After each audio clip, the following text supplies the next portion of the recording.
This one, it wasn't supposed to be for shows or nothing like that, but it kind of fell into it. I wanted to drive my car every day. Yeah. It wasn't supposed to be what it is. It was supposed to be a nice street car.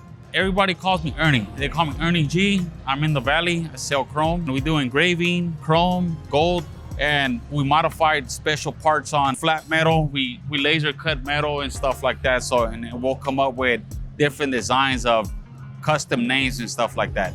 Elementary, I used to buy the Lowrider books, and I'll do for the yellow folders. I used to buy those and put tape, and then go home, go to school. The teacher will take them. I come back home. I had a book, so I'll do another folder with the book, with the new pages. So that's how I always thought one day I'm gonna build a car. 62s, I think, is my favorite year of Impalas. 59s, 58s, all that, I love them, but I love 62s more. I've been doing this for about 10 years. It all started with a friend asked me if I could chrome his car.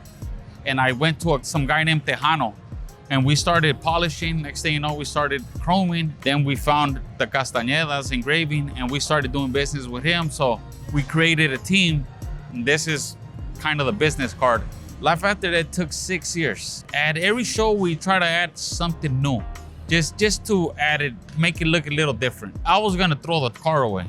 That's why we named it Life After That, because it was rusted. It was already in a transporter, and somebody posted it, "Oh, who bought this piece of shit?" I was like, "God, should I say something?" But I don't like the internet. I stay kind of private. So I was like, we're just gonna build it. And when it got home around 10 o'clock at night. I opened the door, the car broke in half. Backyard 62 did all the metal work, and they did the first paint color, which is olive green. And next thing you know, I asked Chino to build it for me because I didn't have time to put it together. So then he's like, "Hey, let's put some color into it." And I was like, "You know what? Do your thing.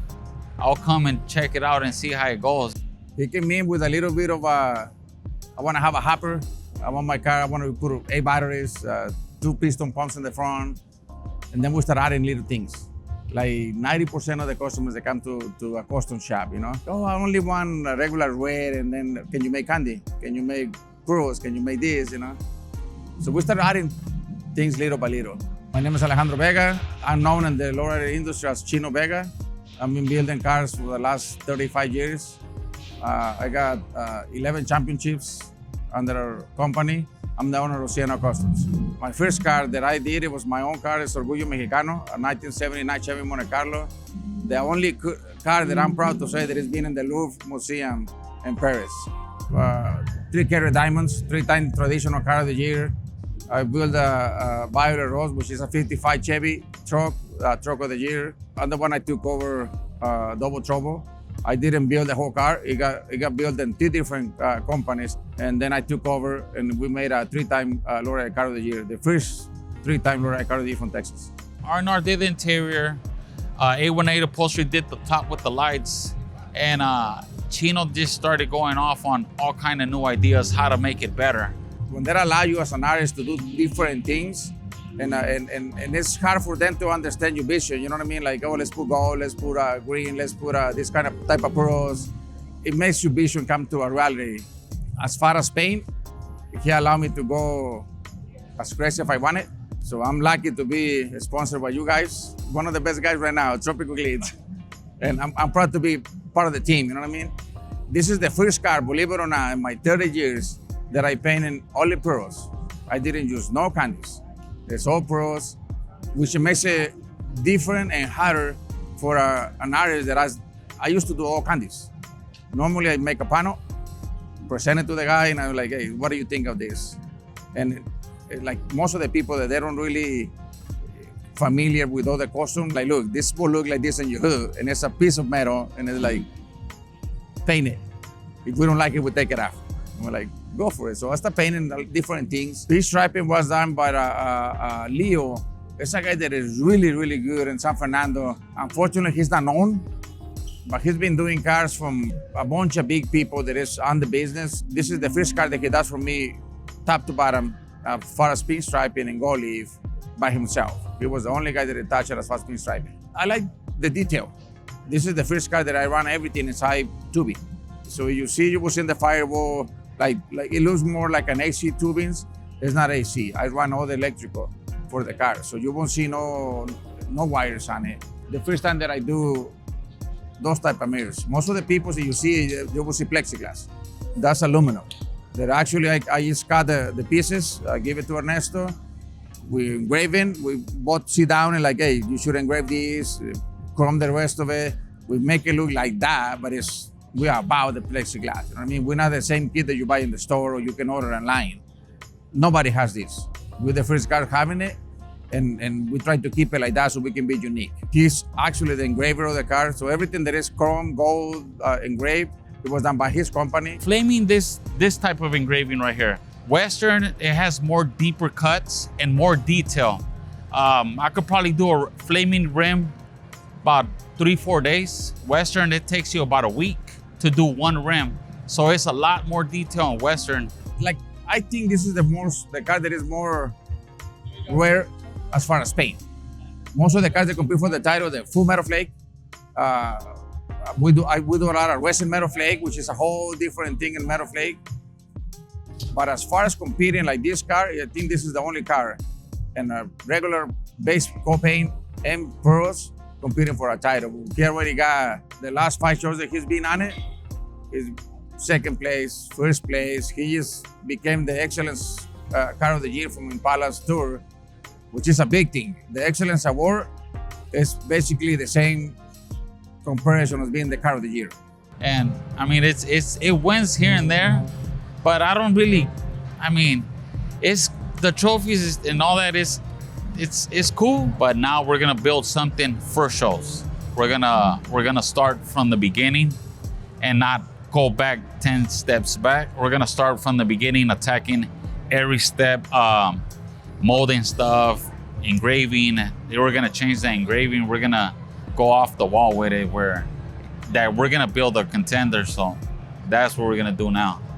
Stylistics, I've been with them for about 4 or 5 years. Same thing, I started doing work for them, and next thing you know, we started hanging out, and it's a family-oriented club, so that's kind of how I like it. Well, all my club brothers, they help. Chino comes and helps as well. I mean, there's my wife, she already knows kind of how to set up, and we all just attack it. And everybody kind of falls in place, and some will take the wheels and put wheels on and just add metal to it. And almost everybody knows kind of what they do. It just falls in place kind of. To me in Lowrider, if you're the first guy and you're unique, if you don't put it out to the public, at least for the first 6-7 months, that's how they made the cars a little bit about the competitors. We make unique parts for different cars, you know what I mean? So it will be the only car that it has it. And like, oh, it looks kind of like this person. I did the same thing. I look up to different painters. I never copy anybody 100%, but we all get ideas from the older people, you know what I mean? The people that's been in the business for a while. It's normal. There's nothing wrong with getting ideas from people. To me, you have to be unique. When somebody's coming in, it don't matter, you get my ideas. There's nothing wrong with it. I'm proud of the people that we help teaching a little bit, and eventually they come somebody, you know what I mean? In our culture, people like myself, we die now. We don't have it. So we need the new people. And there's a lot of people that get offended, like, oh, they're like, no. I'm glad that somebody is copying what we do, and they're taking the step about the normal paint. You know what I mean?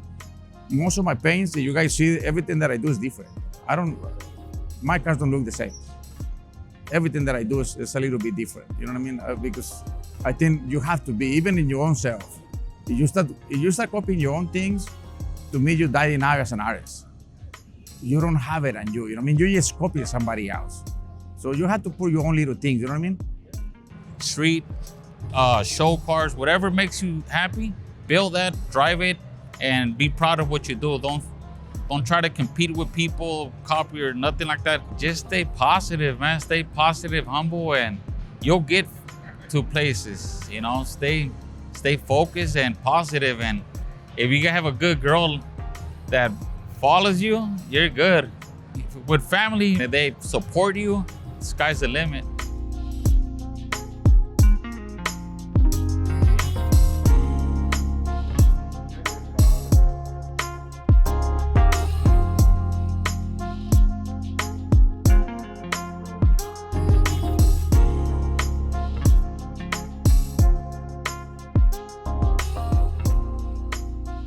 Maiden Day, baby.